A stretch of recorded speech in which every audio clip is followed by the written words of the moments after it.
legitimate rape, the female body has ways of shutting that whole thing down. If a woman has a right to an abortion, why shouldn't a man be free to use his superior strength onto a woman? At least, the rapist's intentioned sexual freedom does not result in anyone's death. All she would have had to do was close her legs. As simple as that. Why didn't she do that? She didn't do that because the sex was consensual. These statements are only a handful of quotes made by prosecutors, state representatives, and in some occasions, even Supreme Court judges. Did you know that in the United States, every 2 minutes, someone is sexually assaulted? According to the Rape, Abuse, and Incest National Network, on average, there are 288,820 rapes every year in the United States.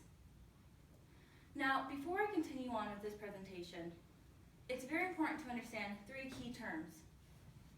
According to the Department of Justice, rape is defined as a penetration, no matter how slight, of the vagina or anus with a body part or an object, or the oral penetration of a sex organ of another person without the consent of the victim. Victim blaming occurs when a victim of a crime or wrongful act is entirely or partially held accountable for the harm that has befell in front of them. And finally, post-traumatic stress disorder is a mental health condition triggered by a terrifying event. Symptoms include flashbacks, nightmares, severe anxiety, and uncontrollable thoughts of the event. Now, these 3 terms are essential for you to keep in mind during this presentation because rape is a real thing that can change somebody's life in a matter of seconds. Now, many of you here are women, sisters, daughters, students, and many of you have mothers, sisters, girlfriends, female idols. So the idea that you or a female in your life will be sexually assaulted or raped is a cringing thought. Now, here are some more cringing thoughts for you to keep in mind.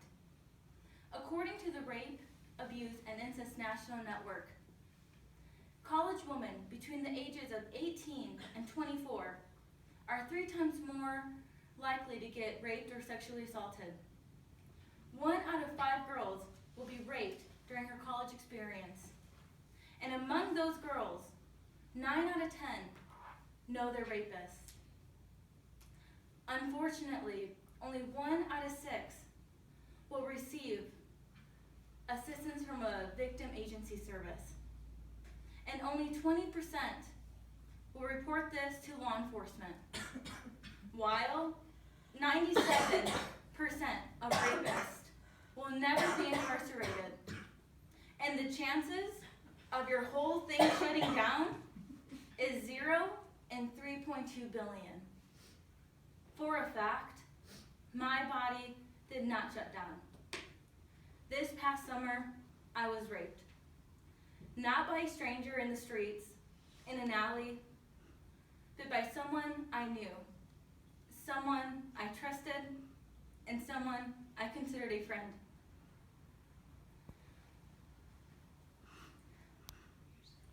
Four years ago, I came to Illinois College with the excitement of who was going to be my next roommate.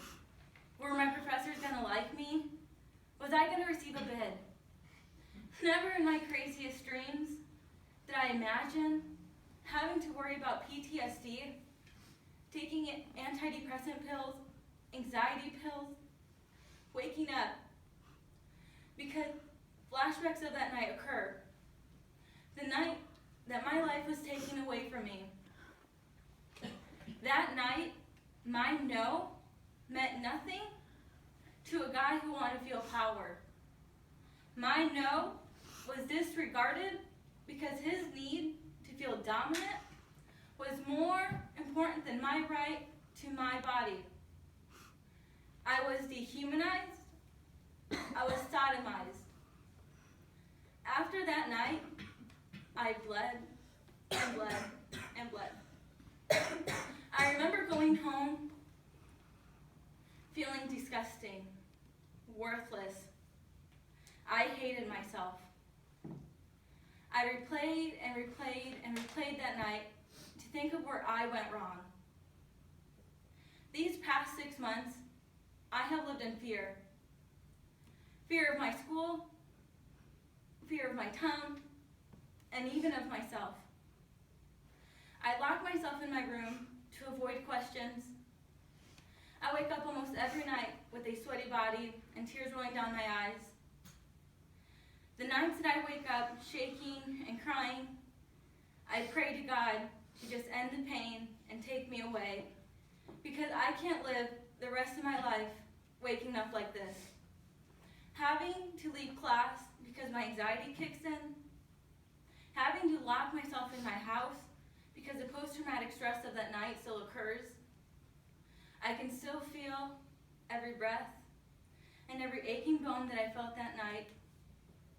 And I wake up every morning thinking, I must be in hell. But you want to know something? I'm not going to let him win.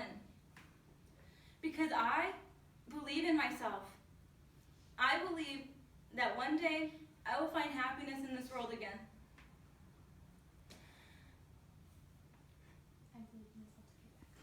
I believe in myself to get back up, because I'm going to show him that he can't break me. I have worked too damn hard for that bastard to take everything away from me. I will take as many pills as I have to, go to as many psychologists as I need to, and move forward with my life. Because I believe in myself. One day, I will be able to help other girls regain their voice. Because unfortunately, my story is not a unique one. Girls all across the U.S., around campuses, are raped every day. And many more lose their voice.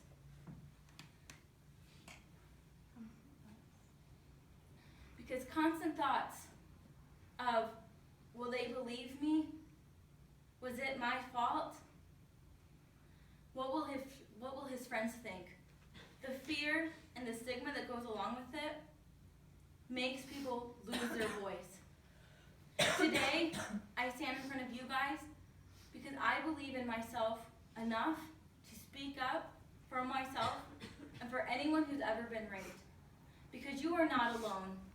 Together, we will stand stronger and united.